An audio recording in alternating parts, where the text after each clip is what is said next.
Boa noite. Boa noite. Na posse do novo ministro da Justiça, Temer pede que deixem o governo trabalhar em paz. Para presidente, o país precisa de manutenção da ordem e cumprimento da lei.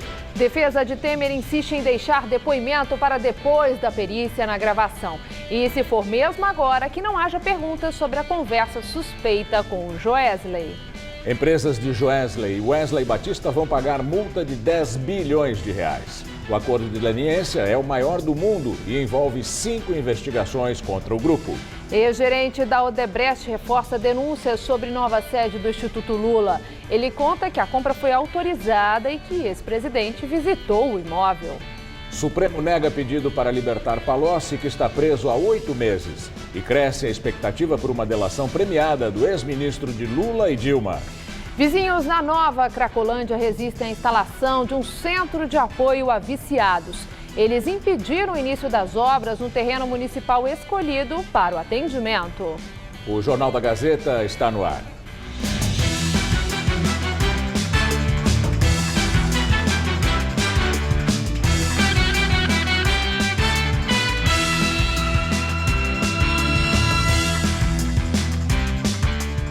Dois delegados da Polícia Federal foram assassinados em Florianópolis nesta madrugada. Os policiais estavam em uma casa noturna quando houve uma discussão entre os frequentadores e troca de tiros. Um frequentador envolvido na briga também foi baleado e está internado. Segundo a Polícia Federal, os delegados participavam de um curso em Florianópolis e não estavam a serviço no momento do crime. Um dos mortos, Elias Escobar, trabalhava em Niterói, no Rio de Janeiro. O outro delegado, Adriano Antônio Soares, trabalhava em Angra dos Reis, também no Rio. Soares foi responsável pela abertura do inquérito sobre o acidente aéreo em que morreu o ministro Teori Zavascki, então relator da Lava Jato no Supremo Tribunal Federal.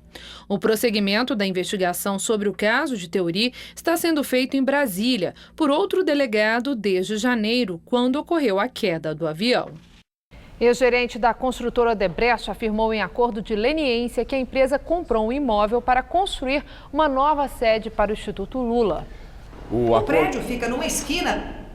O acordo de João Alberto Louveira foi incluído só agora na leniência feita entre a Odebrecht e o Ministério Público Federal. Assim, Louveira não faz parte dos 77 delatores que trabalharam na empresa. O prédio fica numa esquina bem perto da Avenida Rubem Berta, na Vila Clementino. Um projeto de reforma, apreendido pela Polícia Federal, contempla instalações para abrigar um acervo de documentos, fotos e objetos, além de um auditório. A planta em questão teria sido encontrada no sítio em Atibaia durante buscas da Operação Lava Jato em março do ano passado. O que o ex-gerente da Odebrecht, João Alberto Louveira, relata agora é que o imóvel seria comprado pela empreiteira para abrigar a nova sede do Instituto Lula. Para o Ministério Público, a construção do prédio seria em troca de benefícios em contratos com a Petrobras.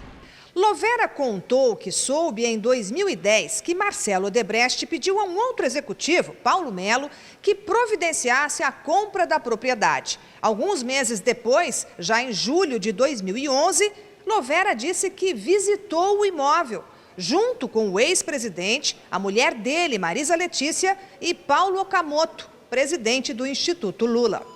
O ex-gerente também citou um encontro com o Roberto Teixeira, apontado como advogado do Instituto. Algum tempo depois da visita, Louveira disse que soube que o cliente tinha desistido da aquisição e que, por isso, a Odebrecht chegou a pesquisar outros imóveis para o Instituto Lula. O registro em cartório, segundo a Polícia Federal, mostra que a Odebrecht, posteriormente, comprou o imóvel na Vila Clementino, em 2012, e que o vendeu 2 anos depois para a Mix Empreendimentos. O ministro Luiz Roberto Barroso, do Supremo Tribunal Federal, negou o pedido para soltar o ex-ministro Antônio Palocci. Para Barroso, não há ilegalidade flagrante ou abuso de poder que permita a concessão de habeas corpus. O ex-ministro está preso há 8 meses. Em outra tentativa para colocá-lo em liberdade, os advogados do ex-ministro dos governos do PT preparam uma delação premiada. Segundo o jornal Folha de São Paulo, Palocci deve denunciar o ex-presidente Lula em troca da prisão domiciliar. O ex-ministro da Fazenda e da Casa Civil nos governos Lula e Dilma decidiu falar, mas em troca quer cumprir a pena em casa.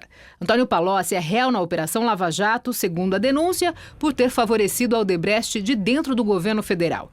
Ele está preso em Curitiba desde setembro do ano passado e nos últimos dias estaria negociando um acordo de delação premiada. Para o acordo seguir adiante, os procuradores exigiram que o ex-ministro fale do ex-presidente Lula sobre informações dadas por ex-executivos da Odebrecht. Eles procuram, em especial, confirmar se uma conta da empresa intitulada Amigo era mesmo usada para depositar propina para o ex-presidente Lula. Palocci já sinalizou que pode sim falar sobre este e outros assuntos com potencial bombástico para o meio político e também empresarial. O ex-ministro deve falar também sobre supostas vantagens financeiras obtidas por Lula durante a criação da Sete Brasil, empresa estatal que nasceu em 2010 com o objetivo de construir e fornecer sondas para a Petrobras. Se aceita o acordo, ele promete explicar o que seria um esquema de corrupção no CARF, o Conselho Administrativo de Recursos Fiscais. Outro caso que o ex-ministro deve revelar tem a ver com a suposta venda de medidas provisórias no Congresso para bancos privados e que envolveria André Esteves, um dos donos do BTG Pactual. O petista considera ainda detalhar a suposta negociação do empresário Abílio Diniz para se manter no controle do Grupo Pão de Açúcar em 2011. De acordo com o jornal Folha de São Paulo, como a Cassino tinha na época o apoio informal do então ministro do Desenvolvimento, Fernando Pimentel, do PT, hoje governador de Minas, Abílio Diniz pediu que Palocci intercedesse. O apoio não deu certo e a Cassino acabou assumindo o Grupo Pão de Açúcar. Mas os pagamentos à empresa de Palocci aconteceram por meio do escritório do ex-ministro da Justiça, Márcio Tomás Bastos, morto em 2014. Há cerca de um mês, Palocci já havia mostrado a intenção de falar. Durante o depoimento ao juiz Sérgio Moro, em abril, ele disse que se contasse o que sabia, a força-tarefa da Lava Jato teria pelo menos um ano a mais de trabalho. A defesa de Lula afirma que a Lava Jato não conseguiu apresentar qualquer prova sobre as acusações contra o ex-presidente. A assessoria do empresário Abílio Diniz disse que o contrato entre a empresa de Palocci e o escritório do ex-ministro Márcio Tomás Bastos foi alvo de investigação e não apresentou irregularidades. Diz ainda que no período de vigência do contrato, Diniz não tinha função executiva na empresa. O banqueiro André Esteves, do BTG Pactual, não comentou o caso. O Senado aprovou por 69 votos a 0, já em segundo turno, a proposta de emenda à Constituição que acaba com o foro privilegiado para as autoridades que cometerem crimes comuns. Dessa forma, todas as autoridades e agentes públicos hoje beneficiados pelo foro responderão a processos iniciados nas primeiras instâncias da Justiça Comum. Entre os crimes previstos estão lavagem de dinheiro, roubo e corrupção. Com isso, os parlamentares, no exercício do mandato, só poderão ser presos após decisão transitada em julgado, ou seja, quando não couber mais recursos. O texto segue agora para a votação na Câmara. Como é uma mudança na Constituição, a proposta também terá de ser aprovada em 2 turnos para então ser promulgada pelo Congresso e entrar em vigor. A Justiça concedeu habeas corpus ao ex-governador do Distrito Federal, Agnello Queiroz, do PT, que estava em prisão temporária. Agnello, o ex-assessor do presidente Michel Temer, Tadeu Filipelli, do PMDB, e o também ex-governador do Distrito Federal, José Roberto Arruda, do PR, foram presos na semana passada na Operação Panatenaico, que investiga desvios de quase R$1 bilhão nas obras do estádio Mané Garrincha, em Brasília. Arruda e Filipelli continuam presos. O grupo JF fechou acordo de leniência com o Ministério Público Federal. A holding, que controla a JBS Friboi, vai ter que pagar 10 bilhões e 300 milhões de reais ao longo de 25 anos. Procuradores de 5 forças-tarefas que investigam o grupo e os executivos chegaram em um consenso sobre o valor. O acordo será assinado nos próximos dias porque ainda há discussões sobre algumas cláusulas. O que já está certo é que a holding, responsável por marcas como Banco Original, Havaianas, Swift, vai ter que pagar 10 bilhões e 300 milhões de reais em 25 anos, corrigidos pelo Índice de Preços ao Consumidor, o IPCA. Estima-se que no final deste período, com as correções, o montante alcance 20 bilhões de reais. Segundo o Ministério Público Federal, é a maior multa já aplicada no mundo por meio de um acordo deste tipo. Em nota, a JF afirma que todo o pagamento será aplicado pela holding controlada por Joesley e Wesley Batista, com o intuito de proteger os acionistas minoritários e garantir que os negócios do grupo prossigam em seu ritmo normal, preservando empregos e oferecendo produtos e serviços de qualidade. O grupo está sendo investigado em 5 operações. A Cui Bono apura irregularidades em créditos liberados pela Caixa Econômica Federal. A Greenfield, desvios de dinheiro de fundos de pensão estatais e bancos públicos. A Sepsis, o pagamento de propina em troca de liberação de dinheiro do FGTS. A Carne Fraca apura corrupção, crime contra a ordem econômica e falsificação de produtos alimentícios. E a Bullish, fraudes em empréstimos do BNDES. Nos acordos de leniência, as empresas envolvidas fazem uma espécie de colaboração premiada e assumem a participação em crimes. Elas se comprometem a colaborar com as investigações e a pagar multas em troca da redução das punições. A Lei Anticorrupção de 2013 prevê que os valores alcancem até 20% do faturamento das empresas. No caso da JF, o Ministério Público Federal estima que a multa represente 5,62% do faturamento livre de impostos registrado pelo grupo em 2016. O dinheiro será distribuído entre as instituições que foram afetadas pela corrupção. 8 bilhões de reais serão divididos entre os fundos de pensão, FUNCEF e Petros, o Banco Nacional de Desenvolvimento Econômico e Social, BNDES, a União, o Fundo de Garantia por Tempo de Serviço, FGTS, e a Caixa Econômica Federal. O restante da multa, 2,3 bilhões de reais, será pago por meio de projetos sociais nas áreas de educação, saúde e prevenção da corrupção. O acordo só é válido para a empresa como pessoa jurídica. Joesley, Wesley Batista e outros executivos do grupo já fecharam delação premiada como pessoas físicas em troca de informações que comprometeram políticos como o presidente Michel Temer e o senador afastado Aécio Neves do PSDB. Em contrapartida, os executivos receberam imunidade penal e não serão presos. E alguns, como Joesley, até saíram do país. Comissão de Valores Imobiliários abre mais 2 inquéritos para aprofundar investigações na JBS Friboi. Desde o último dia 18, o órgão regulador do mercado de capitais já instaurou 8 processos administrativos envolvendo a empresa. A CVM vai apurar notícias envolvendo a delação dos acionistas controladores da JBS, Joesley e Wesley Batista. Um dos inquéritos vai analisar a atuação da JBS no mercado de dólar futuro e o outro vai verificar as negociações da FB Participações, controladora da JBS, com ações da companhia. O ministro Marco Aurélio Mello é o novo relator do inquérito de Aécio Neves, do PSDB, no Supremo Tribunal Federal, que investiga a suspeita de crimes com base na delação da JBS Friboi. Marco Aurélio foi sorteado por meio eletrônico. Ontem, Edson Fachin decidiu desmembrar o inquérito de Aécio Neves da investigação contra o presidente Michel Temer e o deputado afastado Rodrigo Rocha Loures, do PMDB. Fachin atendeu a um pedido da defesa do presidente que alegou que não havia conexão entre os casos. Fachin, então, ficou com a relatoria do inquérito contra Temer e pediu para a presidência do STF redistribuir o processo contra Aécio. O tucano é acusado dos crimes de corrupção passiva, obstrução à justiça e participação em organização criminosa. Em delação, o empresário Joesley Batista, da JBS Friboi, disse que Aécio pediu 2 milhões de reais. O dinheiro foi entregue a um primo do senador, Frederico Medeiros, que foi preso na Operação Patmos no dia 18 de maio. Aécio Neves admitiu que pediu o dinheiro, mas disse que usaria o montante para pagar sua defesa na Lava Jato. Só que a investigação apontou que o destino do repasse foi a conta de um aliado político, o senador Zezé Perrella, do PMDB de Minas. O ministro Marco Aurélio Mello disse que vai encaminhar ao plenário da Corte os pedidos do Procurador-Geral da República, Rodrigo Janot, contra o senador afastado. Segundo o ministro, o plenário vai decidir sobre uma eventual prisão de Aécio Neves e também se ele continua afastado de suas funções parlamentares. Ombreando com o colega, eu jamais reconsideraria a decisão do colega.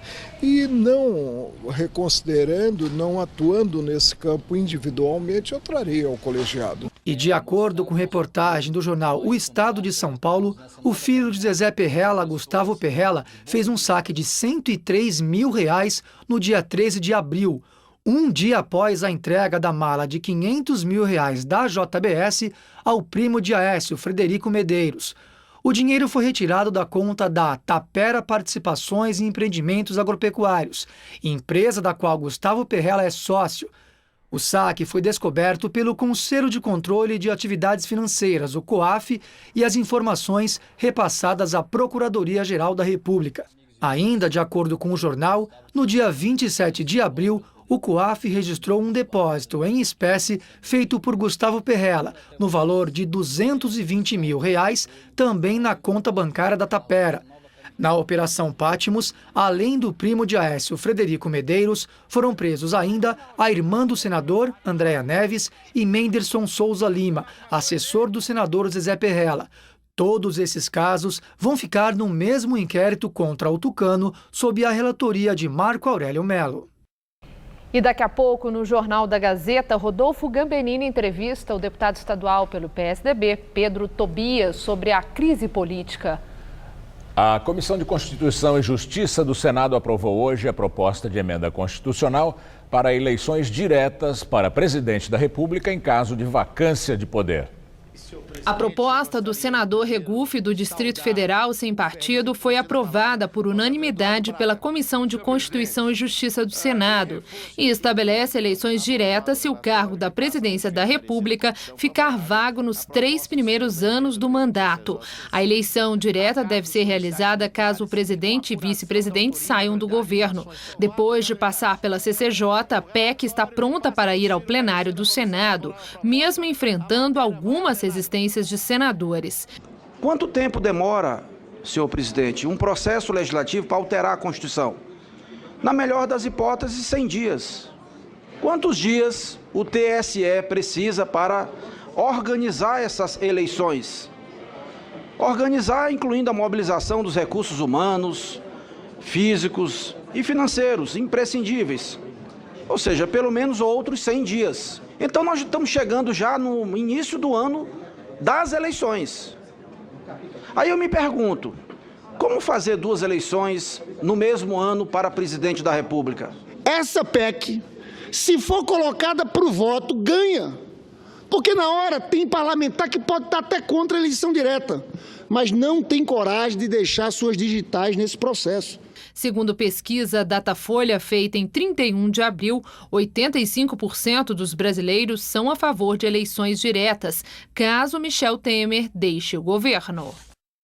Mesmo com a resistência de moradores, a Prefeitura de São Paulo diz que vai instalar na região da Nova Luz containers que vão servir de apoio para o atendimento aos usuários de drogas. Os dependentes migraram para a Praça Princesa Isabel, no centro, após a operação policial na Cracolândia. Logo pela manhã, os moradores que vivem na região central foram surpreendidos com a movimentação de caminhões e máquinas da prefeitura. Os equipamentos seriam usados para a limpeza deste terreno, que vai se transformar num centro de apoio para os usuários de crack. Este grupo impediu que as obras começassem. A prefeitura pretende instalar os 25 containers neste terreno, que está fechado. Ele fica aqui na rua General Rondon, que está a 100 metros da Praça Princesa Isabel, que já está sendo chamada de a Nova Cracolândia. As estruturas terão capacidade para atender cerca de 150 pessoas por dia. Terão banheiro, refeitório e espaço para o atendimento dos usuários de drogas. Mas o projeto já está enfrentando resistência dos moradores aqui da região. Jogar aqui na nossa frente, onde a gente comprou, pagamos, entendeu, o apartamento, estamos pagando IPTU, nós pagamos imposto, nós temos o direito, entendeu, de viver numa vida tranquila. Transferindo o problema. E agora o negócio está muito grave. Um abaixo-assinado vai ser entregue ao prefeito João Dória, do PSDB, pedindo que as obras sejam suspensas, já que o terreno é da prefeitura. Desde que os usuários de crack passaram a ocupar a Praça Princesa Isabel, os moradores afirmam que a situação nas ruas, que já era ruim pela proximidade com a Cracolândia, piorou. Esta mulher, com medo, pede para não ser identificada. Ela mora há 8 anos na região e está preocupada. Ontem eu estava voltando do meu serviço lá para 7h30 da noite e fui ameaçada, quase fui assaltada, né? E só não foi assaltada porque tinha um pessoal na esquina e viu, e aí eles se dispersaram. Eles falam que vai ficar 4 meses, mas nunca fica. Igual a Cracolândia lá, 20 anos. Ninguém falou que ia ficar 20 anos. Segundo a Prefeitura, as equipes da assistência social realizaram desde o dia 21 de maio cerca de 5.900 abordagens na região da Nova Luz. Deste total, 3.532 pessoas foram encaminhadas para o acolhimento. 2.368 pessoas recusaram o atendimento. O secretário de Assistência Social, Felipe Sabará, diz que o problema da Cracolândia não é só do Estado, mas também da sociedade, e pede paciência aos moradores. A gente espera que o diálogo possa ocorrer da melhor forma possível, justamente porque no médio e longo prazo precisa haver um atendimento para que essas pessoas possam ser encaminhadas. Se a gente não atender, vai continuar daquele jeito. Então, a população precisa entender que é necessária e se torna necessária uma ação em conjunto da sociedade com o Estado. A promotora pública Heloísa Arruda assume a Secretaria de Direitos Humanos da Prefeitura de São Paulo no lugar de Patrícia Bezerra, que deixou a pasta por discordar das ações da Prefeitura na Cracolândia. Heloísa tem 55 anos e mais de 30 anos de atuação no Ministério Público. Ela já foi secretária de Justiça do Estado de São Paulo no mandato anterior do governo Geraldo Alckmin. A nova secretária assume em meio às ações da Prefeitura para tentar acabar com a Cracolândia. As medidas têm sido criticadas por várias entidades de direitos humanos. Nos Estados Unidos, a imprensa afirma que o presidente Donald Trump vai mesmo retirar os Estados Unidos do acordo sobre mudanças climáticas. Trump afirmou no Twitter que deve anunciar a sua decisão sobre o Acordo de Paris nos próximos dias. O presidente americano já disse antes que queria escutar os parceiros do G7 no encontro da semana passada para tomar uma decisão a respeito. Na campanha eleitoral, Trump criticou duramente o acordo e questionou a mudança climática, chamando-a de invenção dos chineses. Para ele, as leis ambientais atuais atrapalham o crescimento econômico e são responsáveis pela perda de empregos nos Estados Unidos. No Afeganistão, pelo menos 90 pessoas morreram e mais de 300 ficaram feridas num atentado na capital, Cabul. Nenhum grupo assumiu até agora a autoria do ataque. O atentado foi às 8h30 da manhã, na região que concentra as embaixadas, o Palácio Presidencial e o Ministério da Defesa. A bomba estava escondida num caminhão, que foi parado pela polícia antes da explosão. 8 prédios de representações consulares foram atingidos pelos destroços e dezenas de carros ficaram destruídos. De acordo com testemunhas, a explosão foi sentida a quilômetros de distância. A Polícia Federal lançou hoje a segunda fase da Operação Carne Fraca, que apura irregularidades na fiscalização de frigoríficos brasileiros. A nova etapa da operação foi batizada de Antídoto. Os alvos foram ex-funcionários do Ministério da Agricultura, Pecuária e Abastecimento, acusados de favorecimento a frigoríficos. Francisco Carlos de Assis, que foi superintendente da pasta em Goiás e já tinha sido alvo de condução coercitiva na primeira fase da operação em março, agora foi preso sob acusação de destruição de provas. Ele foi gravado em escutas da Polícia Federal falando em incineração de documentos que poderiam ser usados nas investigações. Na fase anterior, policiais federais interceptaram uma conversa entre o ex-ministro da Justiça, Osmar Serralho, do PMDB do Paraná, com o fiscal agropecuário Daniel Gonçalves Filho, ex-superintendente do Ministério da Agricultura no Paraná. Daniel foi acusado de ser chefe da organização criminosa que burlava a fiscalização em troca de propina. Em 16 de março, a Polícia Federal indiciou 63 alvos da Operação Carne Fraca por crimes de corrupção, prevaricação, formação de organização criminosa e crime contra a saúde pública. Os alvos foram funcionários do Ministério da Agricultura, donos de frigoríficos e empresas de alimentos e executivos, entre eles nomes da JBS e da BRF. A taxa de desemprego de abril ficou em 13,6% e atingiu 14 milhões de trabalhadores, de acordo com dados da Pesquisa Nacional por Amostra de Domicílios, do IBGE. É a primeira queda mensal do indicador desde novembro de 2014. A pesquisa mostra, porém, que com relação a um ano atrás, o desemprego aumentou mais de 23%. Nesse período, foram fechadas 1.400.000 vagas de trabalho. A CPTM, Companhia Paulista de Trens Metropolitanos, completou este mês 25 anos. E apesar de ter melhorado o serviço nesse período, a empresa ainda tem pela frente muitos desafios. Entre eles, resolver os problemas de superlotação e atrasos. Luiz já se aposentou, era maquinista, mas continua trabalhando, agora como instrutor. O treino no simulador mostra que a condução dos trens é toda automatizada, bem diferente de quando ele começou, 46 anos atrás. Ele exige menos esforço físico, que daquela época ali, alavancas enormes, né? O sistema de freio da época ele era tão rudimentar que a 1 quilômetro da estação já tinha que estar aplicando freio, só passava a estação. Desde que a CPTM foi criada em 1992 para operar as 6 linhas, antes geridas pela CBTU e FEPASA, que a qualidade dos trens melhorou e também a segurança. Luiz lembra dos passageiros pendurados nas portas e daqueles que se equilibravam em cima dos trens em movimento. Parava lá nas estações, a hora que o trem partia, eles subiam e não tinha o que fazer, também não... Era muito ruim. A CPTM tem 260 quilômetros de trilhos, mais que o triplo da extensão do metrô.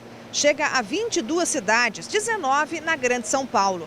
O problema é que a companhia herdou o sistema ferroviário que vem desde o século XIX e que não foi pensado para atingir a mesma velocidade e o volume de passageiros do metrô.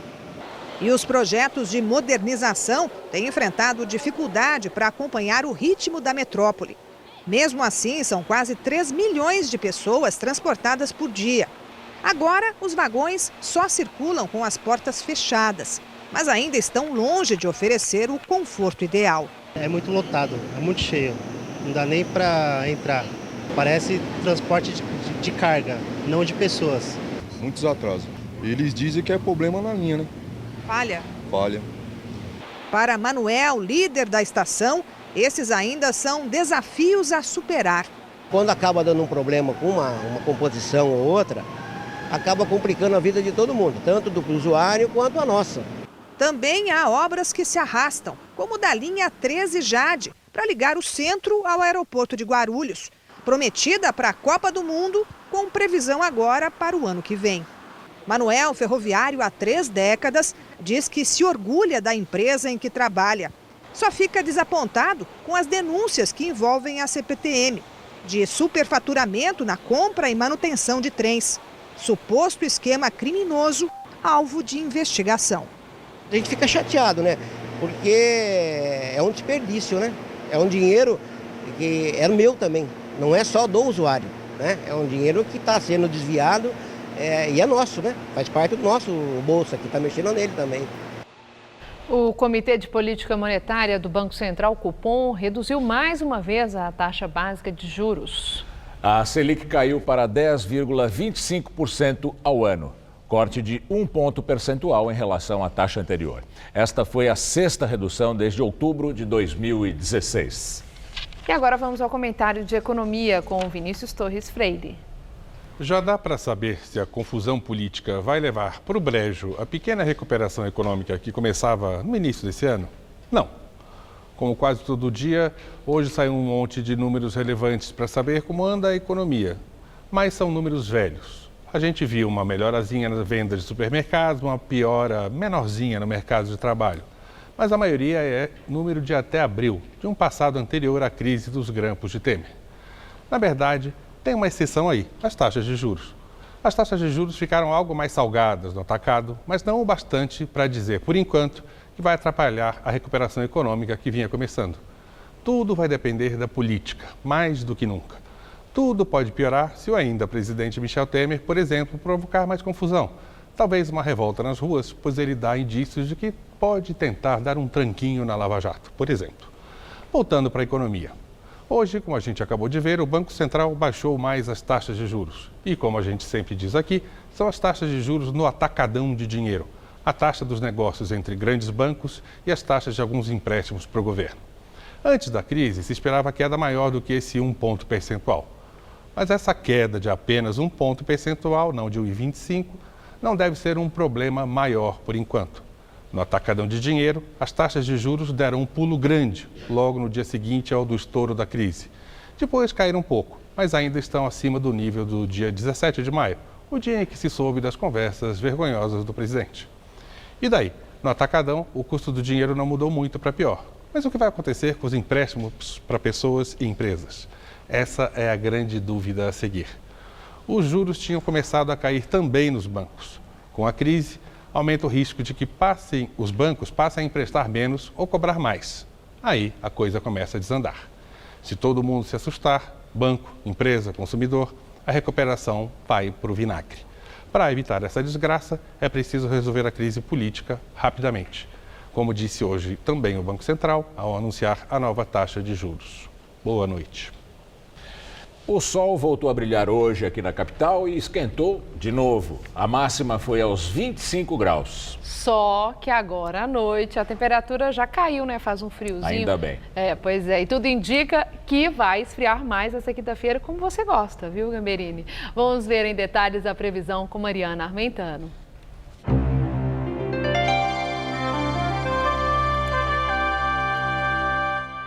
Boa parte do país vai ter uma quinta-feira de tempo estável e volta a chover, inclusive aqui em São Paulo. Para os próximos dias, o sistema de baixa pressão deixa o continente e se intensifica sobre o mar, gerando fortes ventos e agitação marítima, principalmente na costa sul de Santa Catarina. Chove desde o Rio Grande do Sul, passando pelo leste paranaense, São Paulo, região central do Mato Grosso, até o Amazonas. Ali entre Pernambuco e o Rio Grande do Norte, região que tem sofrido com as chuvas dos últimos dias, vai ter mais um dia de chuvas a qualquer hora amanhã. Vamos ver como será o dia amanhã em algumas capitais? Vai esfriar bastante no sul do país. Em Curitiba, tempo instável com mínima de 11 e máxima só de 17 graus. Em Porto Alegre não faz mais que 19 graus à tarde, com tempo bem fechado. Em Recife, o tempo continua chuvoso, com algumas aberturas de sol e termômetros entre 22 e 29 graus. E no Rio de Janeiro, a previsão é de chuvas mais a partir da tarde e faz calor de até 31 graus amanhã. Para São Paulo, a previsão é de tempo firme apenas no oeste do estado. Em todas as outras áreas, a expectativa é de chuvas a qualquer hora e temperaturas em queda considerável ao longo da tarde, viu? Não vai fazer mais que 17 graus em Marília, 23 em Votuporanga, 21 graus na cidade de São José do Rio Preto e 18 graus lá em Bauru. Para a capital, a expectativa é de um dia frio, por isso não esqueça o agasalho em casa. A temperatura máxima deve se dar no início da tarde, 22 graus, mas aí esfria e pode chegar a fazer 14 graus à noitinha. É aquela máxima invertida quando esfria ao longo da tarde. Na sexta-feira ainda faz frio, 10 graus de madrugada e 19 graus à tarde. E no sábado, mesmo com o tempo firme, a máxima prevista é de apenas 21. Há 55 anos, o Hospital de Barretos, no interior de São Paulo, se dedica a cuidar de pacientes com câncer. Os relatos das pessoas tratadas durante todo esse tempo ajudam a contar parte dessa história num livro que também deu origem a uma exposição de fotos aqui em São Paulo. Nas fotos, o semblante de quem enfrenta uma batalha. Carrega sequelas de cirurgias agressivas, lida com medo e tristeza, mas segue movido pela esperança. São pacientes em tratamento no Hospital do Câncer de Barretos. Uma doença que não discrimina sexo nem idade. Internada, a menina Isabelle aparece amparada pela mãe e um ano depois, já com os cabelos recuperados. É por meio das imagens e dos relatos dos pacientes que o fotógrafo Valdir Cruz conta a história do hospital, também apresentada num livro. E para isso ele percorreu corredores e enfermarias durante 4 anos de trabalho. Foi um desafio muito grande, porque é uma linha muito tênue desse projeto entre um documento sério, que é isso aqui, e o sensacionalismo. Os personagens retratados representam os mais de 150 mil pacientes em tratamento no Hospital de Barreto só no ano passado. Gente que saiu dos vários cantos do país, de mais de 2.000 cidades em todos os estados brasileiros. Gente como a Imaiaí, que é índia, mal fala o português e mora numa tribo em Rondônia. O projeto marca os 55 anos do hospital, fundado numa época em que o câncer era uma doença tão temida que não se ousava sequer pronunciar o nome. Quase sempre um caminho sem volta, especialmente para quem não podia pagar pelo tratamento. Em Barretos, era de graça. Hoje, todos os 6.000 atendimentos diários são pelo SUS e ações de prevenção alcançam outros estados. A luta é pelo diagnóstico na fase inicial da doença, quando o tratamento pode oferecer mais de 90% de chances de cura. A exposição vai até o dia 3 de junho, no Conjunto Nacional, na Avenida Paulista. E agora as notícias do esporte com Estela Gontijo e Celso Cardoso. Depois do esporte, você acompanha uma entrevista ao vivo com o deputado estadual Pedro Tobias. Ele é o presidente do diretório do PSDB aqui no estado de São Paulo. Noite de decisão para o Palmeiras na Copa do Brasil, que joga contra o Internacional em Porto Alegre, né, Celso? Pois é, Estela, as duas equipes se enfrentam às 9h45 da noite em jogo válido pelas oitavas de final da competição. É o primeiro mata-mata do técnico Cuca na volta ao Palmeiras. O time paulista tem a vantagem após vencer a primeira partida aqui em São Paulo por 1-0. O Inter promete não dar vida fácil, ainda mais que joga em casa contra os palmeirenses nesta noite. O Internacional de Porto Alegre vive dias complicados. Em baixa na Série B do Brasileiro, o Colorado precisa vencer hoje no Beira-Rio por 2 gols de diferença o Palmeiras para seguir vivo na Copa do Brasil. Um triunfo pelo placar mínimo leva a decisão para os pênaltis. Acho que a gente tem que... Tá vendo agora que tem que trabalhar mais, tem que procurar melhorar cada um, assim, dentro de si, saber o que ainda falta, o que precisa dar mais ali dentro. Então eu acho que é um pouco disso. Depois de perder por 1-0 para o Paysandu, a diretoria do time gaúcho demitiu o técnico Antônio Carlos Zago e contratou o Guto Ferreira. No entanto, o novo treinador ainda não vai comandar a equipe no jogo de logo mais. O auxiliar Odair Hellmann será o responsável pelo time. Celso, a cobrança é grande em cima do Palmeiras, que tem um time milionário aí em tempos de vacas magras, né? Então, essa questão milionária, eu acho que tem muito mais efeito do que realidade. Né? Claro que o Palmeiras investiu mais, tem um elenco melhor do que muitos outros times do futebol brasileiro, outros clubes do futebol brasileiro, mas convenhamos, o time mesmo, os 11... não tem nada demais, nem de longe lembra aquele Palmeiras que em 96 encantou não só o Brasil e o mundo. Por isso foi criada uma expectativa exacerbada e o time está aparecendo justamente por isso. Venderam uma coisa, na verdade, a outra. O Palmeiras é muito forte, mas menos. Ok, Celso, muito obrigada. Boa noite, até amanhã. A defesa do presidente Michel Temer pede mais uma vez a suspensão do depoimento dele até o fim de perícia em um gravador de áudio. O material mostra a conversa entre Temer e o empresário Joesley Batista, delator do grupo JF. Os advogados do presidente pediram que o ministro Edson Fachin, relator da Lava Jato no Supremo Tribunal Federal, reconsidere a autorização dada à Polícia Federal para acolher desde já o depoimento por escrito de Temer. A defesa dele ainda disse que, caso o Fachin decida não adiar, ao menos oriente a Polícia Federal a não elaborar perguntas sobre o conteúdo da conversa entre Temer e Joesley. Michel Temer participou de 2 eventos hoje. No primeiro, em que liberou o aporte de 30 bilhões de reais para a agricultura familiar, ele afirmou que a crise econômica está superada. Reitero aqui mais uma vez, é que superamos a crise econômica mais grave da nossa história, sem mexer no volume do crédito ou nas taxas de juros do Pronaf. Ao final do discurso, o presidente relacionou a permanência dele no Planalto à continuidade de benefícios sociais. Nós vamos continuar nessa trilha. Ninguém vai impedir que nós tenhamos o impedimento destas políticas públicas que nós estamos levando a efeito. De tarde, Temer deu posse ao novo ministro da Justiça, Torquato Jardim. A cerimônia não contou com a presença de Osmar Serralho, que deixou a pasta e voltará para o mandato de deputado federal. Ele recusou assumir o Ministério da Transparência no lugar de Torquato e deixou o ex-assessor de Temer, o deputado afastado Rocha Loures, sem vaga na Câmara. Serralho publicou uma carta de despedida no site do Ministério da Justiça. No texto disse: "Não posso concluir esta quadra de minha história sem agradecer ao presidente Michel Temer pela confiança que em mim depositou e porque sei das pressões que sofreu de trôpegos estrategistas."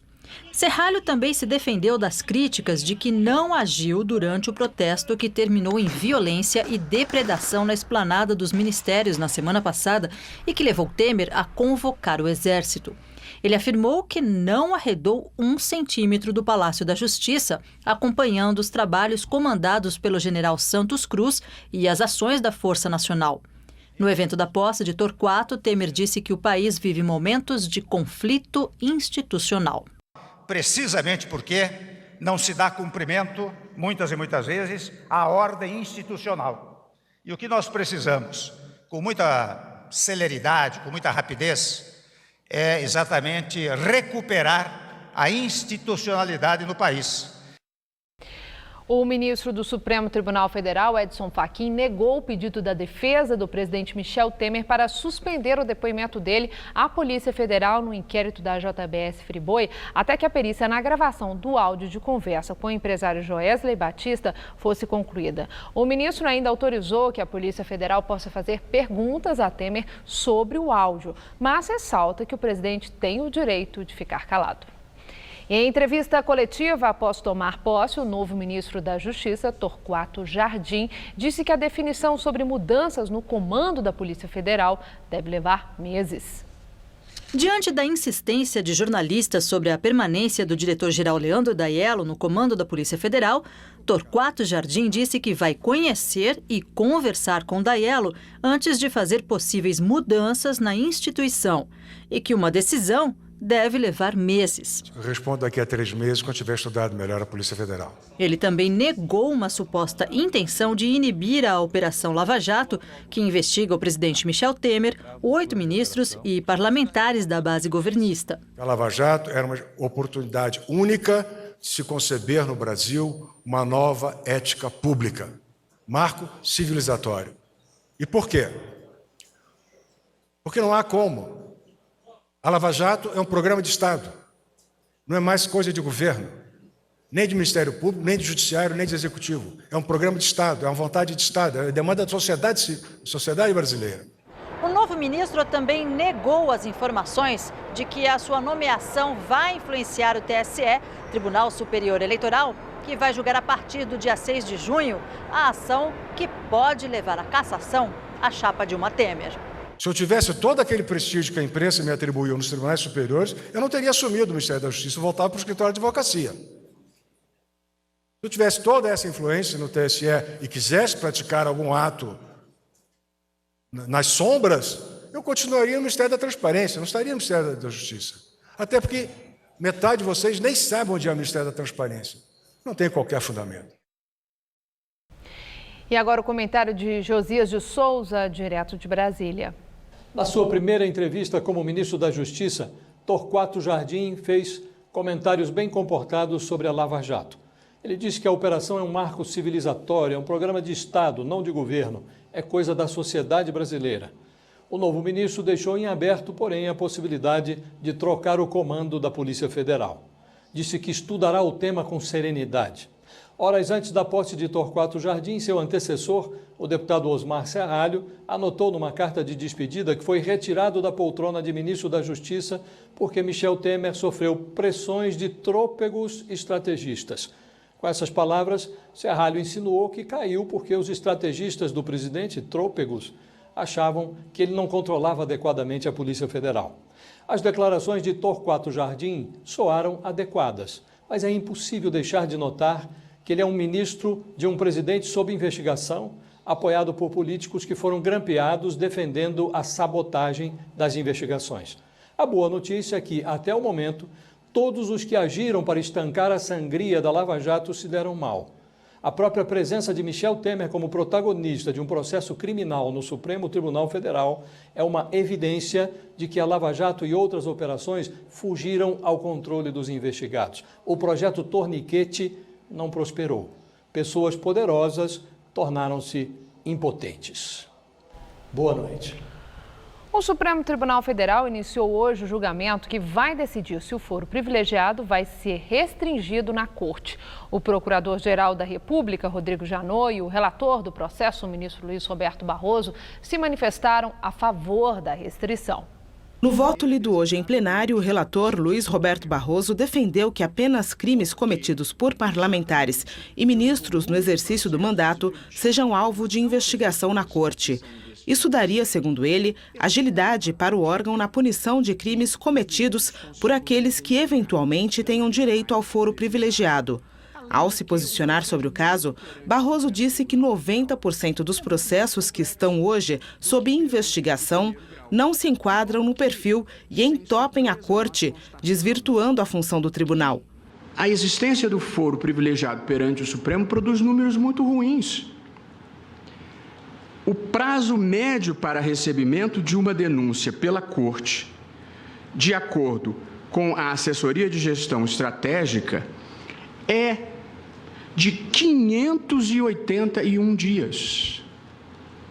Portanto, o Supremo leva 1 ano e meio para receber uma denúncia, quando um juiz de primeiro grau recebe em 48 horas ou um pouco mais, pelo menos o recebimento inicial antes da resposta da parte. O Procurador-Geral da República, Rodrigo Janot, também se posicionou em favor da restrição e alegou que, caso não seja feito algo agora, o Supremo vai se inviabilizar em virtude do grande número de processos criminais que as últimas delações premiadas têm gerado. O aumento exponencial de demandas criminais irá inviabilizar o regular funcionamento da Corte em breve espaço de tempo. Em suma, senhora presidente, senhor relator e eminentes ministros, o Ministério Público se manifesta pontualmente da seguinte forma. Primeiro, pelo acatamento da questão de ordem, para conferir interpretação restritiva às normas da Constituição que estabelecem as hipóteses de foro por prerrogativa de função, limitando-as aos crimes cometidos em razão do ofício e que digam respeito estritamente ao exercício do cargo. Nos cálculos do STF, o país tem hoje pelo menos 800 autoridades com foro privilegiado, que só podem ser investigadas pela Corte. Além de deputados, senadores e ministros, chefes de missão diplomática e comandantes militares também estão na lista, assim como ministros de outros tribunais. O julgamento foi suspenso hoje pela presidente do colegiado, ministra Carmen Lúcia, e vai ser retomado amanhã para o voto dos demais ministros. Daqui a pouco, Rodolfo Gamberini entrevista ao vivo Pedro Tobias, deputado estadual e presidente do Diretório Estadual do PSDB de São Paulo. Até já. Vamos agora à entrevista do dia com Rodolfo Gamberini. Nós temos hoje como convidado o deputado estadual Pedro Tobias, que é o presidente do Diretório Estadual do PSDB e também deputado estadual. Obrigado por estar aqui conosco no Jornal da Gazeta. Obrigado pelo convite e estamos à disposição. Na segunda-feira, o senhor, como presidente do diretório, faz uma reunião que vai ser ampliada, não vai ser só o pessoal do diretório, ela foi ampliada para outros convidados do partido. O que vai ser discutido nessa reunião? Olha, essa reunião convidei vereador, prefeito, todo o estado nosso de PSDB, delegado nacionais, delegado estadual, enfim, todos. Uma reunião ampla para discutir o problema do Brasil, porque não podemos chegar a meia dúzia de elite nós, discute e resolve o problema em Brasília. Eu acho São Paulo, 50 milhões de pessoas, maior partido que existe no PSDB sai de São Paulo. Eu acho precisa discutir com todos os regionais que tudo o que aconteceu para ver e vale a pena continuar como Temer no governo. Nós, para em São Paulo, foi contra no começo, mas já fomos. Mas hoje tem gente, não somos como o governo Temer, mas podemos sair contra o Brasil. Essa precisa discutir como colegiado. O que o PSDB está fazendo no governo Temer? Olha, tem dois ou três ministérios, a meu ver, não tem ministério de ponta, porque nós ficamos ministério periférico. Porque essa crise mais importante devia ministério área econômica. Nós não somos na área econômica, ficamos em relação exterior, depois outro ministério periférico. Eu acho a entrada de partido foi arriscada para PSDB, mas para salvar Brasil valeu a pena esse risco. Mas se você pensa como interesse de PSDB, foi péssimo. E nós estamos pagando conta bem cara. Péssimo em que sentido? Sentido eleitoral, distanciamento da sociedade civil? Não, porque eu estou falando do sentido eleitoral. Porque hoje, você sabe, Michel Temer tem mais que 80% rejeição. Acho que tem mais de 90%. Mais que 90% hoje. E nós pagamos a conta também. Eu acho, todos os partidos tradicionais, se não mudamos, como falamos agora no bastidor, eu acompanho bem a política francesa. Macron veio, foi ministro, formou um partido faz 6 meses, e todos filiados, menos que 40 anos, e não pode ter candidato. A pesquisa hoje saiu, ganha estourado na eleição de domingo de deputados. Eu acho risco para todos os nossos partidos tradicionais, se não escutamos rua, não escutamos população reclamação, e esquecemos Brasília, vamos embaixo para povo, para militante, mínimo de partido, nós não somos ouvidos. A decisão sempre nível mais alto.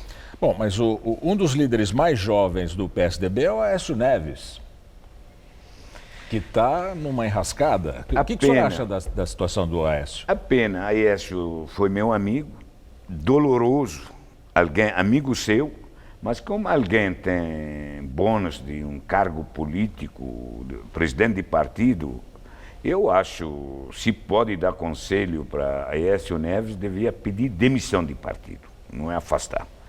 Porque eu não acredito, tudo que vejo, que aconteceu, deixa a gente meio confuso. Não vamos acreditar mais em ninguém.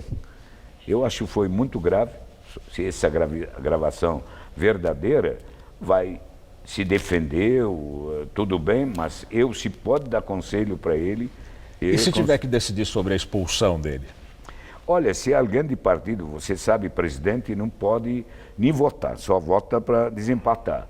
Mas se alguém, segunda-feira, algum grupo, alguma liderança quer discutir, aberto. Eu não vou vetar discussão nenhuma.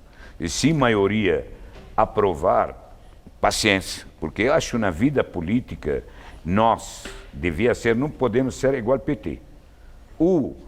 Não podemos passar a mão na cabeça de gente envolvida. Alguém envolvido devia pagar conta para a justiça, para a sociedade, para partido. Porque senão, não adianta, só criticamos os outros e nós, para você, não fecha olho. Eu não. Eu vou ser democrático, que maioria decide, vai ter discussão aberta, todo mundo tem direito de falar. Fala-se muito numa presidência interina, no caso de vacância de poder, né? Saída do Michel Temer da presidência da República. E Fernando Henrique Cardoso, com 85 anos, é um dos nomes cotados. É bom para o PSDB que Fernando Henrique assuma uma presidência interina? Eu acho, até de primeiro que lançaram o nome dele, acho que bom para o país, não é para o PSDB, é Fernando Henrique. Porque eu, como cirurgião oncologista, como tem cirurgia complica, você não sabe como vai resolver, reza para trazer alguém mais experiente, mais idade, já passou. E hoje o país está passando dificuldade tanto, e já Fernando Henrique já foi testado no passado. Não adianta, hoje, a situação no Brasil não é para alguém amador, não é para alguém que fazer teste. alguém já testado, experimentado.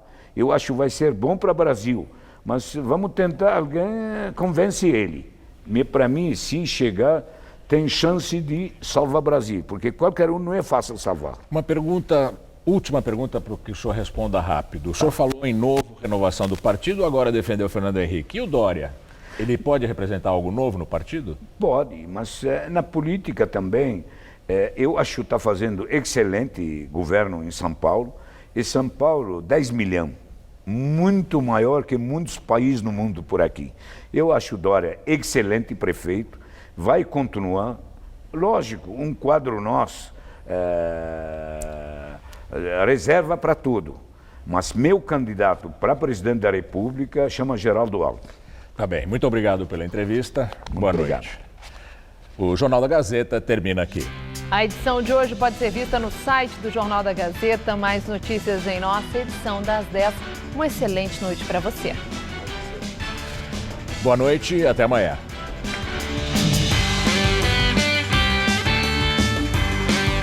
O Grupo Madhouse agita o musical do Todo Seu de hoje, 10h30 da noite.